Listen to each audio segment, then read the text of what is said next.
Hello student, welcome to my video.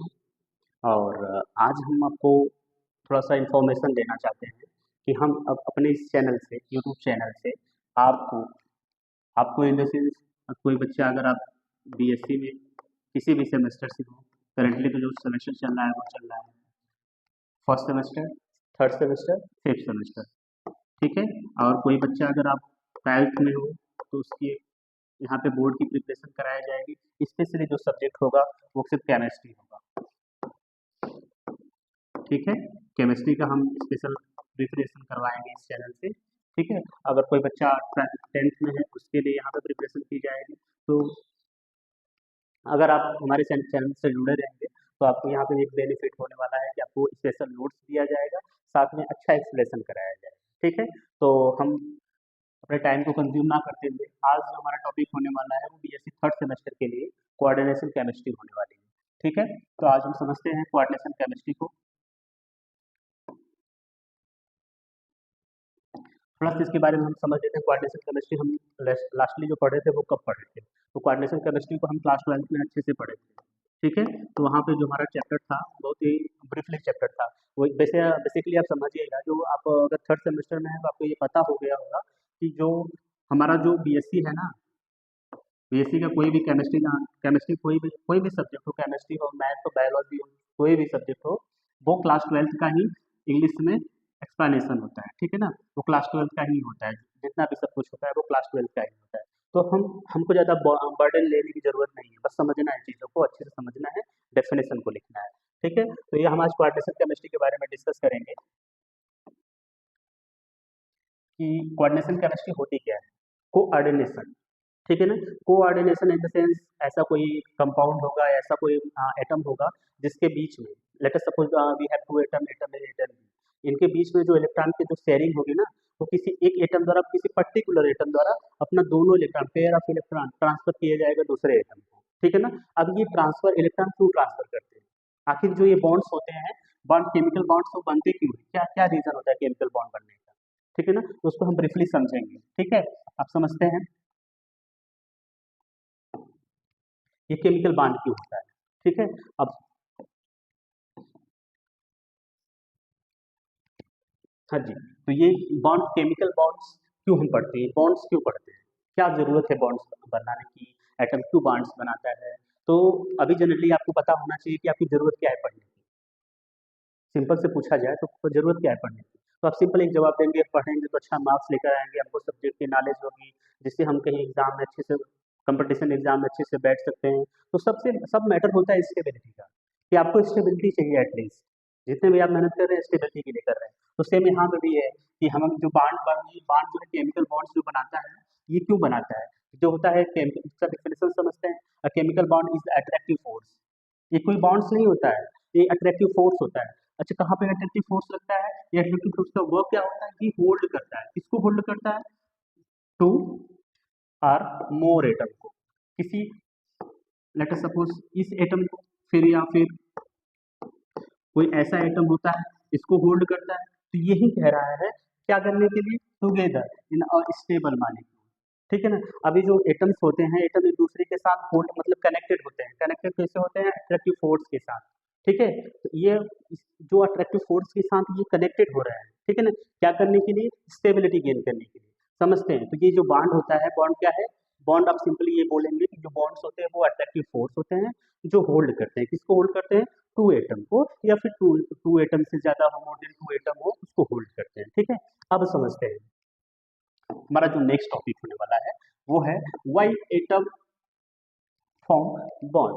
Atom bonds क्यों बनाते हैं, जैसे कि मैंने आपको शुरू में पूछा कि एटम बॉन्ड्स क्यों बनाते हैं, तो आप सिंपली ये बोल देंगे एटम बॉन्ड्स इसलिए बनाते हैं क्योंकि उनको चाहिए होगा क्या, एटलीस्ट स्टेबिलिटी, ओके। तो उनको एटलीस्ट स्टेबिलिटी चाहिए होगा, वो स्टेबिलिटी को गेन करने के लिए ऐसा ये बॉन्ड बनाते हैं। अब देखिएगा, हम थोड़ा सा आपको समझाते हैं। देखिए, जो एटम्स होते हैं ना, जो जितने भी एटम्स होते हैं वो क्या होते हैं, अचीव करना चाहते हैं, अचीव करना चाहते हैं क्या, stable electronic configuration, stable electronic configuration achieve करना चाहते हैं, ठीक है ना। अचीव करके यूजली किसके बराबर होना चाहिए, होना चाहते हैं, वो ऑक्टेट कंप्लीट करना चाहते हैं, ठीक है ना। एटलीस्ट उनकी जो आउटर मोस्ट सेल वाले इलेक्ट्रॉन होते हैं उसमें 8 इलेक्ट्रॉन या ऑक्टेट इसका कंप्लीट होना चाहिए, ठीक है ना। अब नेक्स्ट वन समझिएगा क्या कहना चाहता है, देखिएगा, to achieve the stability, stability को अचीव करने के लिए, ठीक है ना, एटम्स में, एटम्स कर सकता है जी। जैसे आपको पढ़ना होता है तो आप बहुत से वो प्रयास करते हैं, ट्राई करते हैं, यूट्यूब से खोजते हैं, गूगल से खोजते हैं।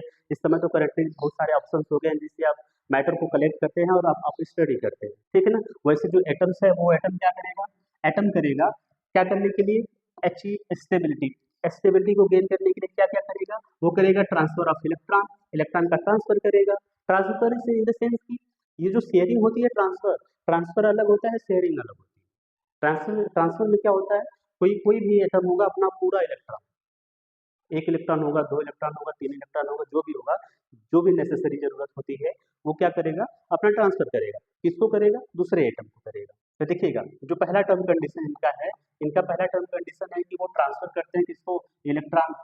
जब वो इलेक्ट्रॉन को ट्रांसफर करते हैं कौन सा बांड बनाते हैं, आयोनिक बांड बनाते हैं, ठीक है, ये आयोनिक बांड बना ले रहे हैं। दूसरा क्या है, ये शेयर करते हैं, ठीक है ना, वे भी शेयर कर सकते हो कि भाई आप एटम हो, हाँ मैं एटम हूँ, अपना 1 इलेक्ट्रॉन दे दो, हाँ आप एटम है, हाँ अपना 1 इलेक्ट्रॉन दे दो। अच्छा, जरूरत पड़ती है इन लोगों को, इन एटम को जरूरत है 1 इलेक्ट्रॉन को कंप्लीट करने के लिए, क्या कंप्लीट करने के लिए, ऑक्टेट कंप्लीट करने के लिए जरूरत पड़ती है, और किसी एटम को ऑक्टेट को कंप्लीट करने के लिए इलेक्ट्रॉन को निकालना पड़ता है, ठीक है ना। तो देखिएगा जो जो पहला आपने पढ़ा, क्या पढ़ा, ट्रांसफर ऑफ इलेक्ट्रॉन, इसमें क्या होते हैं, इलेक्ट्रॉन ट्रांसफर होते हैं। दूसरा क्या आपने पढ़ा, शेयर इलेक्ट्रॉन। अब देखिएगा दो एटम के बीच में शेयरिंग होगी, म्यूचुअल शेयरिंग होती है।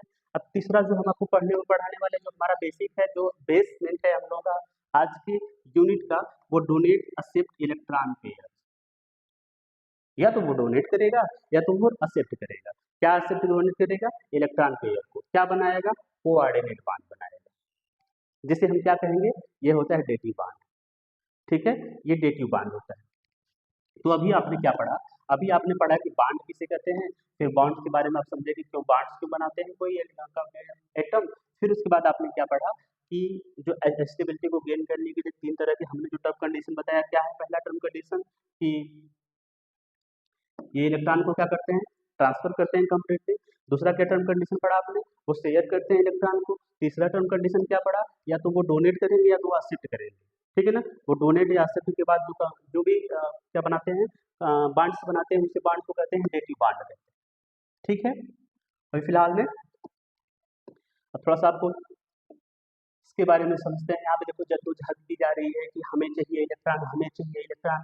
अब ये इनको भी स्टेबिलिटी चाहिए, इनको भी चाहिए स्टेबिलिटी, ठीक है ना, दोनों की स्टेबिलिटी चाहिए है कि फिर ये लोग अपने आप को से इलेक्ट्रॉन को खींच रहे हैं कि हमें चाहिए, हमें चाहिए। और स्टेबल किसको होना है पता नहीं, क्यों पता नहीं, क्योंकि मैंने यहाँ पे कोई कोई भी एटम का सैंपल तो लिखा नहीं है। बस हमको आपको ये शो करना चाहते हैं, यहाँ पे देखो तो यहाँ पे जद्दोजहद की जा रही है, तो मेहनत की जा रही है कि मुझे स्टेबल होना है। चलिए स्टेबल होने दीजिए इनको, हम अपने टॉपिक पे पढ़ चलते हैं आगे, जहाँ पे हमको स्टेबिलिटी गेन करना है। तो जी हम आपको पीरियाडिक टेबल लिए, पीरियाडिक टेबल का हमारा लेने का आज मेन मकसद ये है कि हम आपको ये बताना चाहते हैं कि कोई भी थोड़ा सा हम आपको कोऑर्डिनेट बांड के बारे में बताना चाहते हैं, कोवैलेंट बांड के बारे में बताना चाहते हैं, कि जिसमें आपको समझना होगा कि हमारे पास जो पीरियाडिक टेबल है, आई थिंक विजिबिलिटी थोड़ी सी क्लियर नहीं होगी, लेकिन आप कोऑपरेट करिएगा। जो हमारा पीरियाडिक टेबल है वो बेसिकली क्या करता है, 18 ग्रुप कंटेन करता है, ठीक है ना। हम जानते हैं, हम बेसिकली क्या जानते हैं, हम जानते हैं कि जो 18 ग्रुप का एलिमेंट होता है वो मोर स्टेबल होता है, ज़्यादा स्टेबल होता है, जिसे आप नोबेल गैस कहते हैं। क्या कहते हैं, नोबेल गैस कहते हैं, या फिर इसे अक्रिय गैस कहते हैं, क्योंकि ये किसी से रिएक्शन करता नहीं है, ठीक है ना। ये क्यों क्यों रिएक्शन नहीं करता है, हर एक जितने भी 18 ग्रुप के एलिमेंट है सबका सबका इलेक्ट्रॉनिक कॉन्फ़िगरेशन वो क्या है, जैसे इसके आउटर मोस्ट शेल में 8 इलेक्ट्रॉन है, 8 इलेक्ट्रॉन होने की वजह से ये स्टेबल होता है, ठीक है ना। अब देखिए जितने भी हमारे पास 1 टू 17 ग्रुप के एलिमेंट हैं, सबको चाहिए होगी स्टेबिलिटी, क्योंकि सब लोग स्टेबिलिटी नहीं है, सबको चाहिए होगी स्टेबिलिटी। कोई किसी के पास एक्स्ट्रा इलेक्ट्रॉन होगा तो वो डोनेट कर देगा, किसी के पास इलेक्ट्रॉन की नीडेड होगी तो वो इलेक्ट्रॉन को एक्सेप्ट कर देगा। तो ऐसे क्या करेगा, वो इलेक्ट्रॉन को देकर, इलेक्ट्रॉन को लेकर एक स्टेबिलिटी गेन करेगा। जरूरत है, let us we have example, हम एक एग्जांपल को समझते हैं। हमारे पास एग्जांपल है, ठीक है ना। इस एग्जांपल को समझने के लिए सबसे पहले हम लेते हैं किसको, let us suppose we have sodium. Sodium का एटॉमिक नंबर आपको पता है 11 होता है, ठीक है ना। अब इसका इलेक्ट्रॉनिक कॉन्फ़िगरेशन करेंगे तो क्या करेंगे, 1s2 2s2 2p6 3s1, ठीक है ना। बेसिकली जो ये आगे का टर्म होता है वो पीरियड को दर्शाता है कि कौन से पीरियड में है, ठीक है ना, थर्ड पीरियड में होगा। फिर उसके बाद ये जो एस दिखा रहा है वो ब्लॉक को बताता है कौन से ब्लॉक में है। एस ब्लॉक का टू टर्म्स होते हैं, 1 और 2। ये जो हम इसको आपको डिस्कस कर रहे हैं ये आपका बेसिक है, ठीक है ना। आप ये बेसिक समझेंगे तब जाके आपको अच्छी सी क्वाड्रेटिक केमिस्ट्री समझ में आने वाली है। इसके आउटर मोशन में कितने इलेक्ट्रॉन, 1 इलेक्ट्रॉन। और इसको ऑक्टेट पूरा करने के लिए देखिएगा पीछे वाले हिस्से में आप देखिएगा इसका ऑक्टेट यहाँ पूरा करना है, ठीक है ना। अब इसको ऑक्टेट पूरा करने के लिए, ऑक्टेट पूरा करने के लिए या तो 7 इलेक्ट्रॉन 7 इलेक्ट्रॉन किसी से ले, या तो फिर इसको सिंपली होता है कि एक इलेक्ट्रॉन किसी को देकर उसके साथ बॉन्ड बना देता है और ये स्टेबल हो जाता है, ठीक है ना। ये किसी को डोनेट कर देता है। तो यही कंडीशन होती है कि इसमें आपका NaCl। तो हम जो आज पीरियोडिक टेबल लेकर आपको डिस्कस कर रहे थे, इसमें ये डिस्कस कर रहे थे कि जितने भी हमारे पास एलिमेंट होते हैं कहाँ से, 1 to 17 ग्रुप के, सब लोग अनस्टेबल होते हैं, सबको चाहिए होगी स्टेबिलिटी। वो स्टेबिलिटी किसी भी प्रकार से वो गेन कर सकते हैं, या तो इलेक्ट्रॉन को डोनेट कर देंगे या तो इलेक्ट्रॉन को एक्सेप्ट कर लेंगे। एक्सेप्ट करने के बाद वो बनाएंगे इसके 18 ग्रुप एलिमेंट के बराबर बनाएंगे, इसका जो इलेक्ट्रॉनिक कॉन्फ़िगरेशन है उसके बराबर होना चाहते हैं, ठीक है ना। बेसिकली ये था उसका थोड़ा सा बेसिक रूल था जिसको आपको समझना था। अब चलिएगा हमारे जो टॉपिक है थोड़ा सा समझिएगा इसको बारे में। एक नोट्स में हमको दिए हैं कि एक ग्लू होता है, कौन ग्लू होता है, केमिकल बॉन्ड्स जो होते हैं वो ग्लू होते हैं, चिपकाए हुए होते हैं। किसको किसको चिपकाए होते हैं, एटम को टुगेदर, एक साथ सभी एटम को चिपकाए होते हैं, ठीक है ना। Atom form a bond because they want to achieve stability just like noble gas. जैसा कि मैंने आपको बताया कि जैसा कि नोबेल गैस होता है, सब लोग जितने भी एटम्स होते हैं वो नोबेल गैस की लाइफ बनाना चाहते हैं, वो अचीव करना चाहते हैं क्या, स्टेबिलिटी, ठीक है। अब चलते हैं हम नेक्स्ट टॉपिक पर। अब यहाँ से हमारा जो सिलेबस है, कोऑर्डिनेशन केमिस्ट्री का सिलेबस स्टार्ट हो रहा है। अब तो हाँ, यहाँ से आप नोट्स बनाइएगा, अच्छे से बनाइएगा, नोट्स सुपर होने वाला है इसका, ठीक है ना। नोट्स में आपको दिक्कत नहीं होने वाली है। अब समझिएगा, let us suppose we have covalent bond. Covalent bond का डेफिनेशन हमको समझना है कि क्या होता है कोवैलेंट बॉन्ड। देखिए, a covalent bond is a chemical bond, और आपको अच्छे से पता है जो बनता है कैसे, form by the mutual sharing of one or more pair of electron, ठीक है, between the two atom, so that each atoms attain the stable electronic configuration and just like octet या डुप्लेट। अब यहाँ पे आप समझिएगा, ये कहना चाहते हैं कि जो कोवैलेंट बॉन्ड होता है वो क्या होता है, एक mutual sharing pairing of electron होता है। इसमें म्यूचुअल शेयर होता है, म्यूचुअल शेयर मतलब कि कोई एक एटम होगा, ठीक है ना, एटम ए है, एटम बी है। अब एटम ए क्या कर रहा है कि एक इलेक्ट्रॉन देगा, भाई साहब मेरे पास एक इलेक्ट्रॉन है, बॉन्डिंग करोगे क्या, तो ये भी बोलेंगे हाँ मेरे पास एक इलेक्ट्रॉन इसका है, बॉन्डिंग करते हैं। अब एक इलेक्ट्रॉन बॉन्डिंग जब करेंगे तो इसके आउटर मोशन में 8 इलेक्ट्रॉन होना चाहिए, होता है तो ठीक है, ऑक्टेट है, अगर इसके आउटर मोशन में 8 इलेक्ट्रॉन है तो ठीक है। तो स्टेबल जो भी कंपाउंड बनाएंगे वो स्टेबल बनाएंगे, ठीक है ना। अगर इसके पास ज़्यादा की जरूरत होगी तो वो हिसाब से वो इसका क्या करेंगे, कम्बिनेशन करेंगे। चलिए, तो कोवैलेंट बॉन्ड क्या कहता है, कोवैलेंट बॉन्ड क्या होता है, सिंपली कोवैलेंट बॉन्ड होता है म्यूचुअल शेयरिंग होती है, ठीक है, mutual share of electron between two atom, ठीक है। अब देखिएगा, अब ये शेयरिंग क्यों करते हैं, शेयरिंग इसलिए करते हैं क्योंकि इनका जो हमको करना है क्या, कंप्लीट ऑक्टेट। जैसे भी ऑक्टेट कंप्लीट करते हैं या फिर डुप्लेट कंप्लीट करते हैं। डुप्लेट हम क्यों बोल रहे हैं, डुप्लेट हमारा जो टर्म कंडीशन आता है हीलियम, हीलियम भी तो है ना स्टेबल, लेकिन हीलियम के आउटर मोस्ट शेल में कितने इलेक्ट्रॉन है, 2 इलेक्ट्रॉन है। इसलिए हम बार बार आपको बता रहे हैं कि हीलियम जो है कि वो क्या है, स्टेबल है, इसलिए डुप्लेट की जिक्र की जा रही है कि डुप्लेट भी होता है। आप ऑक्टेट ऑक्टेट ऑक्टेट बोलेंगे तो आप बोलेंगे हीलियम में कहाँ ऑक्टेट हो रहा है, तो इसके लिए 8 इलेक्ट्रॉन चाहिए होगा, लेकिन हीलियम जो है वो 2 इलेक्ट्रॉन में स्टेबल होता है, इसीलिए कुछ टर्म कंडीशन में डुप्लेट को फॉलो करना होता है, ठीक है। अब चलिए समझते हैं, अब यहाँ पे हो रही है शेयरिंग। किसकी शेयरिंग हो रही है? इलेक्ट्रॉनों की शेयरिंग, जो दिखाया जा रहा है आपको, जैसा कि एग्जांपल के लिए आपको दिखाया जा रहा है कि कैसा है।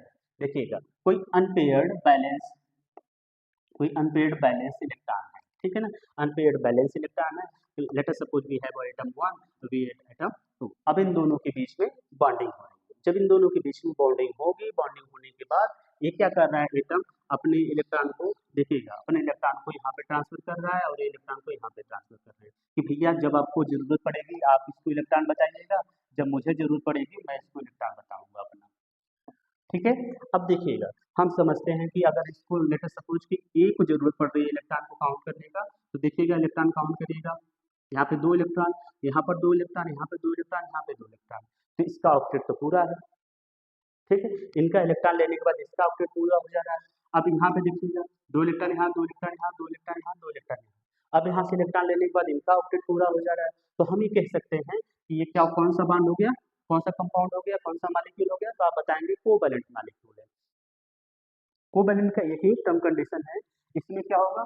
म्यूचुअल शेयरिंग होगी। म्यूचुअल शेयरिंग मतलब कोई एटम होता है अपना एक इलेक्ट्रॉन देता है, कोई एटम होता है अपना एक इलेक्ट्रॉन देता है। इन दोनों के बीच में जो शेयरिंग होती है, शेयरिंग होने के बाद जो बॉन्डिंग होती है उसे कहते हैं कोवैलेंट बॉन्ड। ठीक है, तो ये था एक सिंपल सा एग्जांपल आपको। अब हम आगे चलते हैं, समझते हैं।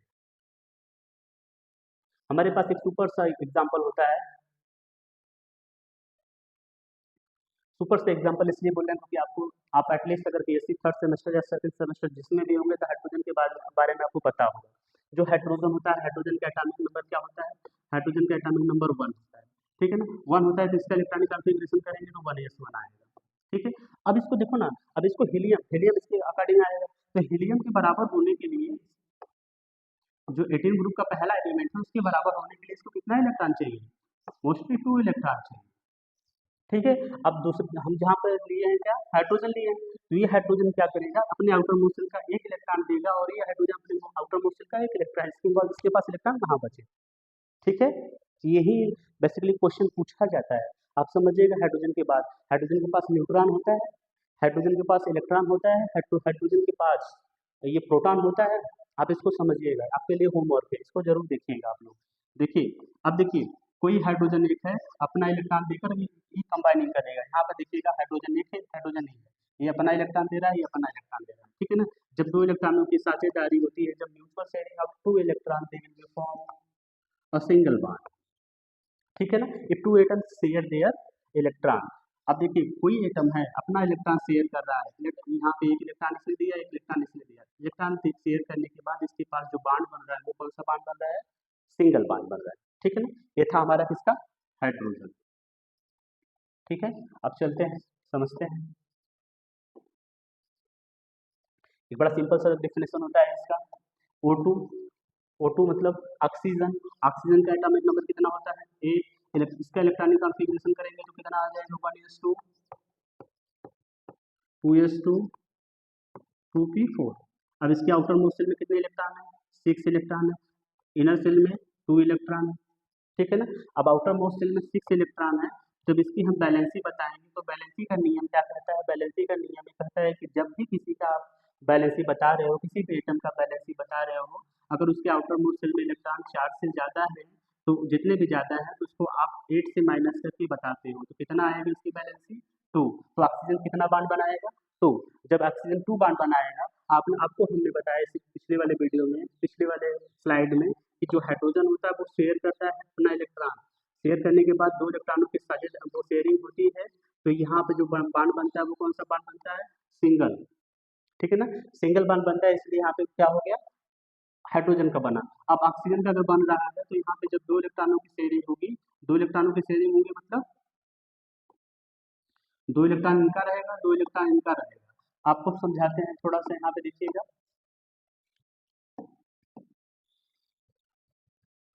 एग्जाम्पल जब सामने लिखा हुआ है, देखिएगा, ये हमारे पास ऑक्सीजन है, ये ऑक्सीजन है। ठीक है ना? इसके आउटर मोस्ट शेल में कितने इलेक्ट्रॉन है? 2 2 4 1 1 6। 6 इसके होंगे, 6 इसके होंगे। इन दोनों के आउटर मोस्ट शेल में 6 6 इलेक्ट्रॉन है। जब दोनों दोनों ऑक्सीजन आपस में कंबाइन होंगे, जब दोनों ऑक्सीजन आपस में कंबाइन होंगे तो 4 इलेक्ट्रॉनों की, 4 इलेक्ट्रॉनों की शेयरिंग होगी, 2 इनका 2 इनका। अब हमको एटलीस्ट कंप्लीट करना है क्या? ऑक्टेट। हमको कंप्लीट करना है ऑक्टेट। देखिएगा ऑक्टेट कंप्लीट हो रहा है, 2 इलेक्ट्रॉन इधर हो गए, 2 इलेक्ट्रॉन इधर, 4 इलेक्ट्रॉन, अब इधर पे 4 इलेक्ट्रॉन, ये कंप्लीट हो गया, इसका ऑक्टेट कंप्लीट हो गया, अब इसका भी ऑक्टेट कंप्लीट हो जाएगा, ठीक है ना। अब जब इन दोनों का ऑक्टेट कंप्लीट हो, कितने इलेक्ट्रॉनों की शेयरिंग हुई है, इलेक्ट्रॉनों की शेयरिंग हुई है 4 इलेक्ट्रॉनों की। जब 4 इलेक्ट्रॉनों की, यहाँ पे 2 इलेक्ट्रॉनों की शेयरिंग हुई थी, ठीक है ना, 2 इलेक्ट्रॉनों की शेयरिंग हुई थी, सिंगल बॉन्ड बना था। यहाँ पे 4 इलेक्ट्रॉनों की शेयरिंग हुई थी, तो कौन सा बॉन्ड बनेगा, डबल बॉन्ड बनेगा। ये था ऑक्सीजन मॉलिक्यूल का। अब समझते हैं N2 के बारे में, नाइट्रोजन के बारे में। जो नाइट्रोजन है वो नाइट्रोजन क्या करेगा, यहाँ पे आपको देखिएगा नाइट्रोजन को ट्रिपल बॉन्ड बना रहा है। आप समझिएगा, आपके लिए जनरल क्वेश्चन हो जाएगा कि जब कोई एटम सिंगल बॉन्ड बना रहा है तो वहाँ पे 2 इलेक्ट्रॉनों की शेयरिंग हो रही है, जब कोई एटम डबल बॉन्ड बना रहा है वहाँ पे 4 इलेक्ट्रॉनों की शेयरिंग हो रही है, जब कोई एटम ट्रिपल बॉन्ड बनाएगा तो वहाँ पर, पता है आपको, गुड, आ रहा है, चलिए आपको समझ में आ रहा है। वहाँ पे कितने इलेक्ट्रॉनों की शेयरिंग होगी, 6 इलेक्ट्रॉनों की शेयरिंग होगी। जब 6 इलेक्ट्रॉन की शेयरिंग यहाँ पे होगी तो इसके आउटर मोस्ट शेल में देखिएगा, जब नाइट्रोजन का इलेक्ट्रॉनिक कॉन्फ़िगरेशन करिए, 1s2 2s2 2p3। अब इसके आउटर मोस्ट शेल में कितने इलेक्ट्रॉन है, 5 इलेक्ट्रॉन, ठीक है ना। 5 इलेक्ट्रॉन में इन्होंने 3 के साथ शेयरिंग किया तो इसके पास 2 बचा। तो देखिएगा, तो जब इनका जो इलेक्ट्रॉन शेयरिंग हुआ है तो इसके पास कितने, ये कितने इलेक्ट्रॉन है, 6 इलेक्ट्रॉन, 6 2, तो ये कंप्लीट बना लिया, इसका कंप्लीट हो गया ऑक्टेट। तो ये नाइट्रोजन का ऑक्टेट कंप्लीट, तो नाइट्रोजन का ऑक्टेट कंप्लीट करने के लिए कितना बॉन्ड बनाना होगा, 3 बॉन्ड बनाना होगा, ठीक है। तो नाइट्रोजन कितना बॉन्ड बन गया, 3। अब चलिए नेक्स्ट टॉपिक समझते हैं। ये हमारा है CH4। CH4 को आप बोलते हैं मेथेन। मेथेन का जब हम मेथेन किससे मिलकर बना है, कार्बन से मिलकर बना है, और किससे मिलकर बना है, हाइड्रोजन। कार्बन के आउटर मोस्ट शेल में कितने इलेक्ट्रॉन होते हैं, ये आपको इलेक्ट्रॉनिक कॉन्फ़िगरेशन करने के बाद पता लगेगा। अब करिए electronic configuration, 1s2 2s2 2p2। Outermost shell में कितने इलेक्ट्रॉन है, 4। अब इसके आउटर मोस्ट शेल में कितने इलेक्ट्रॉन है, इसका सिल्वर है, तो आउटर मोस्ट शेल कहाँ से बनेगा, तो इसका देखिएगा, इसके पास एक ही है, इसके पास 4 आउटर मोस्ट शेल है। जब इसके आउटर मोस्ट शेल में कितने इलेक्ट्रॉन है, 4, तो ये कार्बन कितना बॉन्ड बनाएगा, बेसिक सा कार्बन इसलिए टेट्रावैलेंट होता है, कितना बॉन्ड बनाएगा, 4 वैलेंट, 4 कार्बन बनाएगा, 4 कार्बन, सॉरी 4 बॉन्ड बनाएगा। 4 बॉन्ड बनाने के लिए आपको देखिए कैसे बना रहा है, देखिएगा, अभी हमारा जो कार्बन है, कार्बन के आउटर मोस्ट शेल में कितने इलेक्ट्रॉन मैंने बताया, 4, ठीक है। अब जितने हाइड्रोजन है, 4 हाइड्रोजन है, वो क्या करेगा, एक दूसरे के साथ शेयर बॉन्डिंग करेगा। अब इसके पास एक ही इलेक्ट्रॉन होता है, वो इनको दे देगा, ये इनको देगा, ये अपना हाइड्रोजन दे रहा है, ये हाइड्रोजन दे रहा है, तो ये देने के बाद क्या बना लिए, कोवैलेंट बॉन्ड बना लिए। तो ये देखिए सिंगल बॉन्ड बना रहे हैं कार्बन और हाइड्रोजन, ठीक है। यहाँ पे कितना कौन सा सिंगल बॉन्ड बना है, कार्बन हाइड्रोजन, यहाँ पे क्या बन गया, कार्बन हाइड्रोजन सिंगल बॉन्ड बन गया, ठीक है। तो एटलीस्ट जो है मेथेन का ऐसा स्ट्रक्चर तो होता नहीं है, मेथेन का आपको स्ट्रक्चर पता है कि मेथेन का जो स्ट्रक्चर होता है वो कुछ ऐसा स्ट्रक्चर होता है, हाइड्रोजन होता है,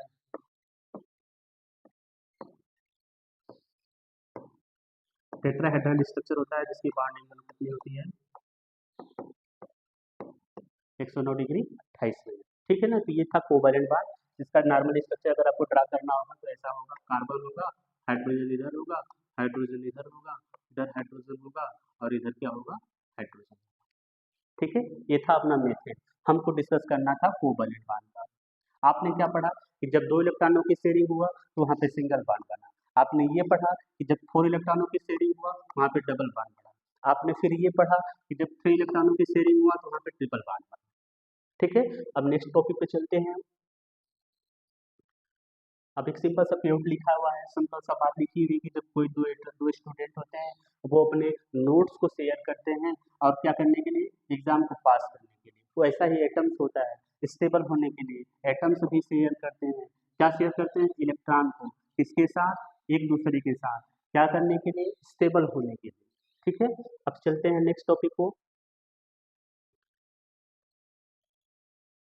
जैसा कि हमने अभी पढ़ा कोवैलेंट बॉन्ड, अभी आपको 3 बॉन्ड के बारे में हमने डिस्कस किया था। एक किया था क्या, कि जब कोई एटम है वो शेयर कर रहा है, म्यूचुअल शेयर कर रहा है, एक इलेक्ट्रॉन कोई एटम दे रहा है, एक इलेक्ट्रॉन कोई एटम दे रहा है, 2 इलेक्ट्रॉन कोई एटम दे रहा है, 2 इलेक्ट्रॉन कोई एटम दे रहा है, वो शेयर कर रहा है, म्यूचुअल शेयर कर रहा था, ठीक है। तो single bond, double bond, triple bond बनाया। अभी जो एटम्स हैं वो आयोनिक बॉन्ड बनाएंगे।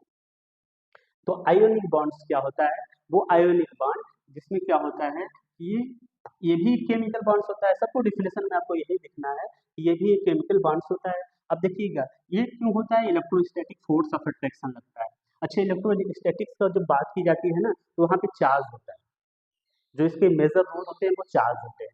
कैसे देखिएगा, अब यहाँ पे देखिए पॉजिटिवली चार्ज आए और नेगेटिवली चार्ज आए, ये दोनों क्या करेंगे, एक दूसरे को कंबाइन होंगे। कैसे कंबाइन होंगे, which are created by complete transfer of one or more electron from one atom to other. ये आपका डिफिनेशन का पार्ट है। Ionic bond is a chemical bond in which the atom in which the complete transfer of one or more electron from the other from the one atom to another atom. Let us suppose थोड़ा सा definition को हम आपको यहाँ पे clearly बता देते हैं अच्छे से। इनका कहना है कि कोई एटम ए है, कोई एटम बी है, ठीक है ना। अभी जो आप बॉन्डिंग पढ़े थे उसमें शेयरिंग पढ़े थे। अब इधर क्या पढ़ेंगे, यहाँ पे बोलेंगे जो एटम ए है ना वो अपना इलेक्ट्रॉन ट्रांसफर करेगा, किसको देगा, इनको देगा, ठीक है। तो यहाँ पे कोई एटम है कि अपना कोई एटम इलेक्ट्रॉन शेयर ट्रांसफर करता है, कोई एटम इलेक्ट्रॉन को एक्सेप्ट करता है। जब जो एक्सेप्ट करता है उसके ऊपर नेगेटिव चार्ज आता है, जो ट्रांसफर करता है उसके पास क्या आता है, पॉजिटिव चार्ज आता है। इसलिए हम इसे बोलते हैं आयोनिक बॉन्ड। जो बेसिकली सबसे बेस्ट एग्जाम्पल इसका ये होता है NaCl, ठीक है ना। NaCl का होता है, अब समझिए। तो आयोनिक बॉन्ड क्या होता है, आयोनिक बॉन्ड क्या होता है, इलेक्ट्रोस्टैटिक फोर्स ऑफ अट्रैक्शन होता है, जिसमें क्या होते हैं, किसके बीच में होता है, पॉजिटिवली चार्ज आयन या नेगेटिवली चार्ज आयन के बीच में होता है। फिर उसके बाद इसमें क्या होता है, कंप्लीट ट्रांसफर होता है, एक एटम एक इलेक्ट्रॉन का या एक से अधिक इलेक्ट्रॉन का, किसके बीच में, वन एटम से में या टू अनदर एटम, एक एटम से दूसरे एटम से एक इलेक्ट्रॉन का या उससे ज्यादा इलेक्ट्रॉन का ट्रांसफर होता है। अभी समझिएगा इनको। देखिए ये है सोडियम, सोडियम साहब बड़े खुश दिख रहे हैं, क्यों क्यों खुश दिख रहे हैं, ये क्लोरीन को हंसते हुए बोल रहे हैं, पता है आपको हमारे पास एक एक्स्ट्रा इलेक्ट्रॉन है। और क्लोरीन बोल रहा है, हाँ यार तुम्हारे पास तो एक्स्ट्रा इलेक्ट्रॉन है, मेरे पास लेकिन इलेक्ट्रॉन की कमी है, ठीक है ना। लेकिन मेरे पास क्या हो गया, अगर हमें एक इलेक्ट्रॉन कहीं से मिल जाता तो मैं एक कंप्लीट ऑक्टेट बना लेता और मैं स्टेबल हो जाता। जैसा कि अभी आपको कोई एग्जाम देना होता है तो आप बोलते हो कि यार ये तो ठीक था, अगर ये चीज़ मिल जाता तो हम अपना नोट्स कंप्लीट कर लेते, हमारा थोड़ा सा एग्जाम, भले वो एग्जाम में आए ना आए बात ही बात है। लेकिन इनको तो पता है, फ्लोरीन साहब को पता है कि अगर हमको एक इलेक्ट्रॉन मिल जाएगा तो हम ऑक्टेट बना लेंगे, ठीक है ना। हालांकि ये इलेक्ट्रॉन कौन देता है, सोडियम, बोलता है हमारे पास तो एक्स्ट्रा है तो ले लो तुम। जब इलेक्ट्रॉन ले लेता है तो ये सोडियम प्लस हो जाता है, Cl माइनस हो जाता है, तो ये इलेक्ट्रोस्टैटिक्स बॉन्ड बना लेता है जिसे हम आयोनिक बॉन्ड, ठीक है। ये समझने के लिए था, आप नोट्स में इसको ना ही बनाएंगे। चलिए इसके हम बॉन्डिंग को दिखाएंगे कि सोडियम जो NaCl है वो सोडियम क्या करता है, लॉस करता है किसका, एक इलेक्ट्रॉन का, जिसके बाद वो Na प्लस बना लेता है। और क्लोरीन क्या करता है, इलेक्ट्रॉन का गेन करता है, कितने इलेक्ट्रॉन का, वन इलेक्ट्रॉन का, और Cl माइनस बना लेता है। अब देखिए इसे ये क्या होता है, अट्रैक्शन होता है बिटवीन किसके बीच में, सोडियम और क्लोरीन के बीच में। तो देखिएगा इसका आउटर मोस्ट सोडियम का आउटर मोस्ट इलेक्ट्रॉनिक कॉन्फ़िगरेशन होता है 2s1 और इसका होता है 2s7। 8 होने के लिए इनका एक इलेक्ट्रॉन इसमें चला जाएगा तो ऐसा कंपाउंड बना लेगा NaCl, जो आप बहुत ही यूज करते हैं, ठीक है ना। बिना NaCl का फूड में कोई भी फूड लेते हैं उसका टेस्ट ही समझ में नहीं आता है। देखिए थोड़ा सा अट्रैक्टिव दिखाया गया है कि आपके पास Na है, सोडियम है, देखिए इसके पास आउटर मोस्ट शेल में इलेक्ट्रॉन है, ठीक है। आउटर मोस्ट शेल में इलेक्ट्रॉन होने की वजह से अब देखिएगा ये क्या करेगा, अपना इलेक्ट्रॉन शेयर करेगा, क्लोरीन को इलेक्ट्रॉन दे देगा। अब देखिए सोडियम जो है वो इलेक्ट्रॉन को निकाल कर Na प्लस बना दे रहा है, जो क्लोरीन है वो इलेक्ट्रॉन को लेकर वो Cl माइनस बना दे रहा है। तो देखिए इसका जो आउटर मोस्ट था कंप्लीटली खाली हो गया, इसका आउटर मोस्ट कंप्लीट खाली हो गया और इसका आउटर मोस्ट शेल में क्या हो गया, एक इलेक्ट्रॉन ऐड हो गया जो इन्होंने दिया था, ठीक है। देने के बाद आयोनिक बॉन्ड बना दे रहे हैं जो कि हमें पढ़ना था। और हम अपने टॉपिक की इम्पोर्टेंट टर्म्स पे आ गए हैं जहाँ पे हमें इम्पोर्टेंट से टर्म को इसको अच्छे से पढ़ना है, समझना है कि डेटिव बॉन्ड आखिर बनता कैसे है। अभी आपने पढ़ा, क्या आपने पढ़ा, आपने पढ़ा कि कोई एटम्स है वो अपना इलेक्ट्रॉन शेयर कर रहा था म्यूचुअल, फिर आपने पढ़ा कि कोई एक ऐसा एटम है जो अपना इलेक्ट्रॉन म्यूचुअल शेयर नहीं कर रहा है, कोई इलेक्ट्रॉन रिच है, कोई इलेक्ट्रॉन डेफिशिएंट को इलेक्ट्रॉन देकर उसके साथ बॉन्डिंग बना ले रहा है। ठीक है, अब समझिए, अब हमको पढ़ना है डेटिव बॉन्ड के बारे में। Dative bond in the sense, इस डेटिव बॉन्ड को इधर मेंशन कर दे रहे हैं। डेटिव बॉन्ड कुछ इस तरह से दिखाया जाता है, ठीक है ना, जिसे हम बोलते हैं कोऑर्डिनेट बॉन्ड। अब ऐसा कंपाउंड जो कोऑर्डिनेट बनाता है उसी को बोलते हैं कोऑर्डिनेशन कंपाउंड। ठीक, डेफिनेशन समझिए इसका। अ डेटिव बॉन्ड, ठीक है ना, कोई एक डेटिव बॉन्ड्स है, वो आल्सो इसे क्या करते हैं, कोऑर्डिनेट बॉन्ड करते हैं। फिर देखिएगा, is a type of covalent bond, एक ऐसा कोवैलेंट बॉन्ड होता है जिसमें both the both the shared electron are donated by same atom। यही तो कॉन्सेप्ट है इसका। कॉन्सेप्ट यही है, ये कह रहा है कोई एटम है, जितना भी दोनों इलेक्ट्रॉन है किसी एक एटम द्वारा शेयर किया जाएगा। कौन सा एटम है, हम फिर से समझते हैं। जब जब लेंगे तब हम एटम को ए और बी को लेंगे, लेते हैं ए और बी को। देखिए ए बी भी परेशान हो जाएगा, यार मेरा तो जान छोड़ो। अब देखिए, अब इसका देखिए, जो एटम ए है ना, ये एटम अपना ए दो इलेक्ट्रॉन शेयर करेगा, किसके साथ, बी के साथ। अब देखिए यहाँ पे दो पेयर ऑफ इलेक्ट्रॉन की शेयरिंग होगी ना, शेयर किया जाएगा पेयर ऑफ इलेक्ट्रॉन किसी एटम के द्वारा। तो जब ये इलेक्ट्रॉन जब शेयर करेगा तो इसके बीच में जो बॉन्डिंग होगी वो डेटिव बॉन्ड होगा, ये ऐसा दिखाया जाता है। ठीक है, तो ये आपको दिखाया जाएगा। हिंदी में आप इसे बोलेंगे उपसह संयोजक बंध, और अंग्रेजी में बोलेंगे कोऑर्डिनेट बॉन्ड। तो कोऑर्डिनेट बॉन्ड में क्या होता है, किसी एक एटम, सेम एटम द्वारा पेयर ऑफ इलेक्ट्रॉन का ट्रांसफर होगा किसी दूसरे एटम को। ठीक है, अब यहाँ पे जैसा कि आपको बताया जाएगा, इसको डोनेटेड किया जाता है एरो से। ठीक है ना, अब ये जो पॉइंटिंग होती है, जो एरो की पॉइंटिंग होती है, वो ये दिखाती है कि ये एटम अपना पेयर ऑफ इलेक्ट्रॉन डोनेट कर रहा है इस एटम को। ठीक है, अब इसको एक्सेप्टर माना जाता है, इसे डोनर माना जाता है। चलिए समझते हैं। अब देखिए हाउ इट इज फॉर्म, कैसे ये बनता है, ये जो एटम्स है, ये जो बॉन्ड है वो कैसे बनेगा। देखिए जो डोनर एटम होते हैं वो lone pair of electron contain करते हैं, रखते हैं अपने पास। अब जो एक्सेप्टर इलेक्ट्रॉन होते हैं वो इलेक्ट्रॉन डेफिशिएंट होते हैं, उनके पास इलेक्ट्रॉनों की कमी होती है, तो वो क्या करते हैं, उनको चाहिए होगा इलेक्ट्रॉन। ठीक है ना, तो जो डोनर एटम है वो डोनेट करेगा, क्या करेगा, डोनेट करेगा किसको, lone pair of electron, acceptor को। एक्सेप्टर एक्सेप्ट करेगा, डोनर डोनेट करेगा। इन दोनों के बीच की कहानी जो होगी वो बनेगा बॉन्ड। जब ये बॉन्ड बनेगा तो ये क्या बनेगा, कौन सा बॉन्ड बनेगा,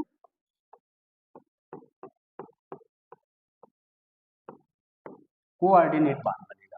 थोड़ा सा आप राइटिंग पे मत जाइएगा, ठीक है, समझने की कोशिश करिएगा, जो टर्म है वो समझने की कोशिश करिएगा। चलिए मोस्ट एग्जाम्पल आपको दिखाया जा रहा है कि हमारे पास जो है NH3 प्लस H प्लस है। ठीक है ना, अब इसमें क्या बना ले रहा है, NH4 अमोनियम आयन बना ले रहा है। ठीक है, नाइट्रोजन क्या करेगा, donate lone pair of electron को किसको डोनेट करेगा, H प्लस को डोनेट करेगा। ठीक है ना, H plus in the sense उसके पास इलेक्ट्रॉन है ही नहीं, अब इलेक्ट्रॉन उसको चाहिए होगा। ये है NH3। ठीक है ना, अब इसके बाद देखो नाइट्रोजन जो होता है, चलो नाइट्रोजन बांड बनाता है ना, ये किसके साथ बांड बनाएगा, तो ये तो इसका 3 इलेक्ट्रॉन, इसमें जो आउटर मोस्ट में कितने इलेक्ट्रॉन होते हैं, 5 इलेक्ट्रॉन। ये 5 इलेक्ट्रॉन जो 3 इलेक्ट्रॉन इसके बॉन्डिंग में चलेंगे, इसके पास रिमेनिंग कितने इलेक्ट्रॉन बचे, 2 ठो। अभी है हाइड्रोजन, इसके पास तो इलेक्ट्रॉन नहीं है, ऑलरेडी एक था वो भी देके राजा हुआ है। अब देखिएगा अभी क्या करेगा, ये इलेक्ट्रॉन ट्रांसफर करेगा। जब इलेक्ट्रॉन ट्रांसफर करेगा, complete pair of electron transfer करेगा, तो इनके बीच में बॉन्डिंग होगी, जिसे आपका बोलेंगे अमोनियम आयन बोलेंगे। ठीक है ना, अमोनियम आयन बोलेंगे, तो यही होता है, ये क्या होता है, कोऑर्डिनेट बॉन्ड। जैसा कि हमको बताए हैं, ये जो नाइट्रोजन है वो डोनेट कर रहा है, पेयर ऑफ इलेक्ट्रॉन को डोनेट कर रहा है, ये हाइड्रोजन है वो पेयर ऑफ इलेक्ट्रॉन को एक्सेप्ट कर रहा है। चलिए अब यहाँ पे देखिएगा H2O है। अब H2O क्या करेगा, हाइड्रोजन के साथ जुड़ता है, ये हाइड्रोनियम आयन बनाता है। ठीक है ना, अब देखिएगा जो ऑक्सीजन होता है वो donates its its lone pair to the proton. अभी इसका जो हाइड्रोजन वो ऑक्सीजन होता है वो डोनेट करता है अपना लोन पेयर किसको, प्रोटॉन को। देखिए हाइड्रोनियम आयन का कहानी कुछ इस तरह है कि ऑक्सीजन के आउटर मोस्ट शेल में कितने इलेक्ट्रॉन होते हैं, आपको पता है 6 इलेक्ट्रॉन होते हैं। एक इलेक्ट्रॉन इसका यहाँ कंज्यूम हुआ, इसका यहाँ कंज्यूम हुआ, यहाँ कंज्यूम हुआ। ठीक है ना, जब इसका इलेक्ट्रॉन यहाँ पे कंज्यूम हो गया तो इसके पास कितना बच रहे हैं,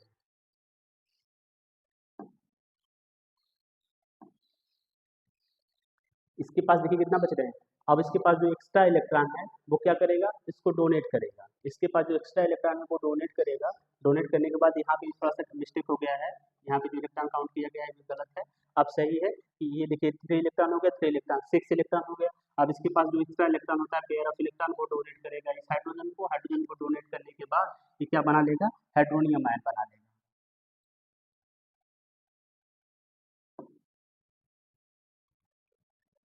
ठीक है। अब ऐसे से हमको पढ़ना है इसके बारे में,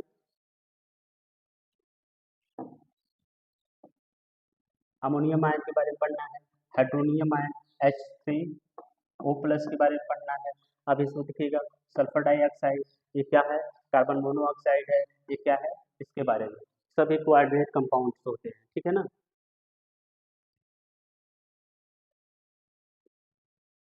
ये हो गया इसका, ऑक्सीजन एटम ने डोनेट किया, डोनेट करने के बाद जो ऑक्सीजन एटम अपना इलेक्ट्रॉन दिया डोनेट करने के बाद ये थोड़ा मिस्टेक बनाया गया है पहले से, ये गलत बताया गया है। ये ऑलरेडी हाइड्रोजन में देखिएगा H2O दे रहा है ना, यहाँ पे देखिए H2O। एक सेकेंड, ये गलत है आपको, हम आपको समझा रहे हैं इस चीज़ को। देखिए ये H2O क्या है, ऑक्सीजन है, इधर देखिएगा इधर क्या है, हाइड्रोजन है। ये हाइड्रोजन हो गया, 2 इलेक्ट्रॉन इसके बॉन्डिंग में चले गए, 2 इलेक्ट्रॉन ये 2 इलेक्ट्रॉन ये, कितना हो गया 4, इधर कितना हो गया 6, ये है H प्लस। ठीक है। अब इस H प्लस को क्या करेगा, पेयर ऑफ इलेक्ट्रॉन डोनेट करेगा। डोनेट करने के बाद ये क्या बना लेगा,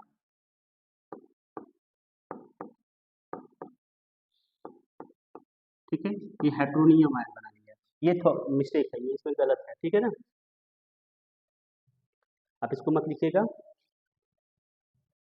आप ये लिखिएगा। ठीक है। हाँ अब सही है कि देखिएगा जो डेटिव बांड्स होते हैं वो covalent bond where the both electron not come from the same atom. ये क्या होता है, डेटिव बांड होता है जहाँ पे जो बोथ इलेक्ट्रॉन दोनों इलेक्ट्रॉन होते हैं वो किसी एक सेम एटम के द्वारा लाए जाते हैं। अब चलिए देखते हैं कोऑर्डिनेशन केमिस्ट्री को। देखिए हम कोवैलेंट बांड को पढ़े जिसमें आप आयोनिक बांड, फिर उसके बाद क्या पढ़े, आप कोवैलेंट बांड को पढ़े, फिर उसके बाद आपने क्या पढ़ा, कोऑर्डिनेट बांड को पढ़ा। अब आप पढ़ रहे हैं कोऑर्डिनेशन केमिस्ट्री को। हम इसकी कोऑर्डिनेशन केमिस्ट्री क्या होती है, कोऑर्डिनेशन केमिस्ट्री होती है, कोऑर्डिनेशन केमिस्ट्री क्या किसी ब्रांच होती है, केमिस्ट्री की एक ब्रांच होती है जिसमें हम पढ़ते हैं, किसके बारे में स्टडी करते हैं, कोऑर्डिनेशन कंपाउंड के बारे में स्टडी करते हैं। अच्छा कोऑर्डिनेशन कंपाउंड किसको बताया मैंने इसे बताया कि जहाँ पे डेटिव बांड का फॉर्मेशन होता है उसी को बोलते हैं कोऑर्डिनेशन कंपाउंड। ठीक है। अब देखिए दीज आर द कंपाउंड्स, एक ऐसे कंपाउंड होते हैं जिसमें कॉम्बिनेशन होता है, किसका कॉम्बिनेशन होता है, ठीक है ना, जिसमें सेंट्रल मेटल एटम होता है वो न्यूट्रल मॉलिक्यूल के साथ या फिर एनायन के साथ कंबाइन करते हैं। कंबाइन करने के बाद ये क्या बना लेते हैं, कोऑर्डिनेट बनाते हैं। बेसिक सा डेफिनेशन ये है इसका, डेफिनेशन कि ये क्या होता है, एक ब्रांच होता है, किसका ब्रांच होता है, केमिस्ट्री का ब्रांच होता है जिसमें हम स्टडी करते हैं किसके बारे में, कोऑर्डिनेशन कंपाउंड के बारे में। अच्छा कोऑर्डिनेशन कंपाउंड क्या होता है, जिसमें मेटल्स होते हैं, मेटल को क्या होते हैं, कॉम्बिनेशन करते हैं, सेंट्रल मेटल एटम होते हैं वो कॉम्बिनेशन करते हैं किसके साथ, न्यूट्रल मॉलिक्यूल के साथ या फिर एनायन के साथ, जिसे हम लिगेंड बोलेंगे, बार बार लिगेंड बोलेंगे, आपको समझना होगा वहाँ पे। ठीक है ना। अब किसके थ्रू ये जुड़ेंगे, कोऑर्डिनेट के बाद थ्रू जुड़ेंगे। तो जो कोऑर्डिनेट होता है वो एक डेटिव बांड होता है। ठीक है। अब समझिए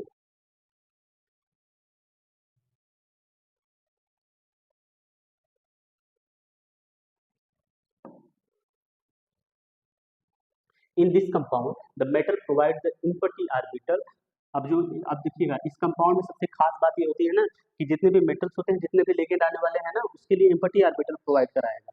जब इम्पटी ऑर्बिटल प्रोवाइड कराएगा तो जो लेगेंड्स होते हैं, लेगेंड का काम ही होता है, लेगेंड बड़े रिच होते हैं इलेक्ट्रॉन के, इनके पास इलेक्ट्रॉन इतना ज्यादा होता है तो वो शेयर करते हैं इलेक्ट्रॉन, किसको देते हैं, सेंट्रल मेटल को। हमेशा जो देखिएगा ये मेटल है, ठीक है ना, मेटल को देते हैं इलेक्ट्रॉन, कौन देता है, लिगेंड। लिगेंड मेटल को इलेक्ट्रॉन लिगेंड के बीच में बाइंडिंग बनाता है जिसे बोलते हैं कोऑर्डिनेशन बांड। और इसके बारे में हम जो डिस्कस करते हैं, जो स्टडी करते हैं उसे कहते हैं कोऑर्डिनेशन कंपाउंड। और पूरी इसके बारे में स्ट्रक्चर, केमिकल प्रॉपर्टी, जो भी चीज हम पढ़ते हैं उसे बोलते हैं कोऑर्डिनेशन केमिस्ट्री।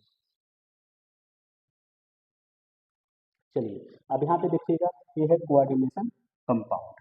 अब इसमें क्या होता है कि coordination compounds are the chemical compound in which central metal atom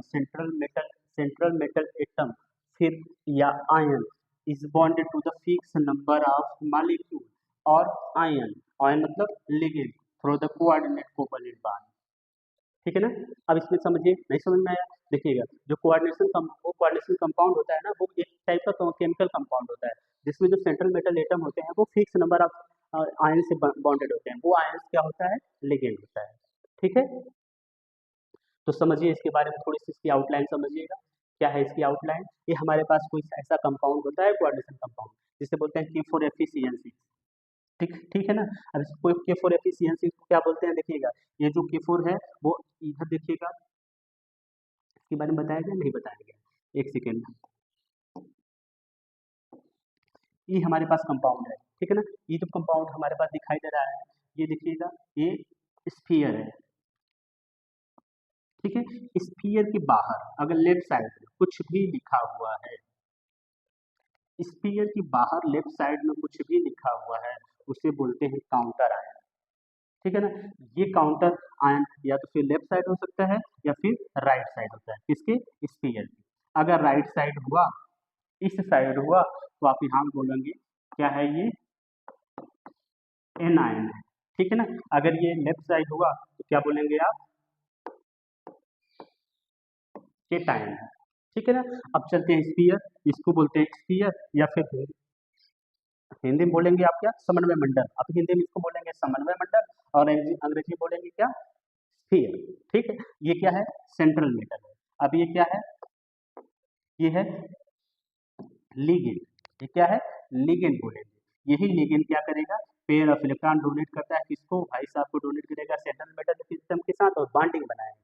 और जो यहाँ पे जिस भी लिगेंड की साइड में ऐसा कोई काम न्यूमेरिकल वैल्यू लिखी रहे तो उसे आप बोलेंगे कोऑर्डिनेशन नंबर। यही सबसे ज्यादा इंपॉर्टेंट होता है, कोऑर्डिनेशन नंबर क्या होता है, फिर से समझिएगा।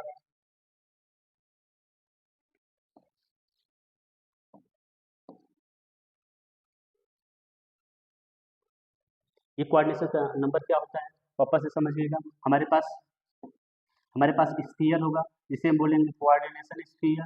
ठीक है ना। एक स्फीयर के जस्ट बगल में होगा जिसे बोलेंगे central metal atom, central atom या सेंट्रल मेटल एटम। ये क्या हो गया, लिगेंड। लिगेंड का काम क्या होता है, पेयर ऑफ इलेक्ट्रॉन को डोनेट करके कोऑर्डिनेशन बांड बनाना। ये देखिए इसके पास जो कंपाउंड होगा वो क्या होगा, कोऑर्डिनेशन नंबर होगा। ये हो गया काउंटर आयन। ठीक है ना। ये हो काउंटर आयन, स्फीयर के लेफ्ट साइड लिखा गया है तो ये होगा केट आयन। कौन सा आयन होगा, केट आयन होगा। अगर ये लेफ्ट साइड इसके राइट साइड लिखा जाएगा तो यहाँ पे क्या होगा, एन आयन होगा। ठीक है, तो ये था कोऑर्डिनेशन केमिस्ट्री या कोऑर्डिनेशन कंपाउंड के बारे में। ठीक है ना।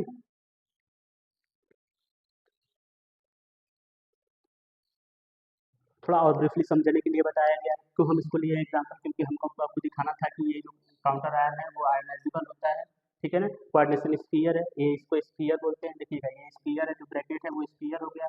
ये जो स्फीयर के अंदर होता है उसे बोलते हैं सेंट्रल मेटल, सेंट्रल, ये सेंट्रल मेटल हो गया। ये क्या हो गया, लिगेंड हो गया। इसमें दो या दो से अधिक लिगेंड है। ये लिगेंड हो गया Cl और NH3 भी लिगेंड है। ठीक है ना। अब ये जो नंबर आपको, ये जो नंबर है वो क्या है, कोऑर्डिनेशन नंबर है। अच्छा देखिएगा NH3 एक कंपाउंड होता है। अगर आपको कभी ऐसा दिखे तो आप इसको ये नंबर बोलिएगा कि ये 3 कोऑर्डिनेशन नंबर है, नहीं, ये इसको ब्रैकेट में रहेगा, ये कंप्लीट न्यूट्रल मॉलिक्यूल होता है। ठीक है ना। आप समझिएगा। हमारा जो नेक्स्ट इंपॉर्टेंट टर्म है वो है Werner theory of coordination compound. ये जो थियरी है मोस्ट इंपॉर्टेंट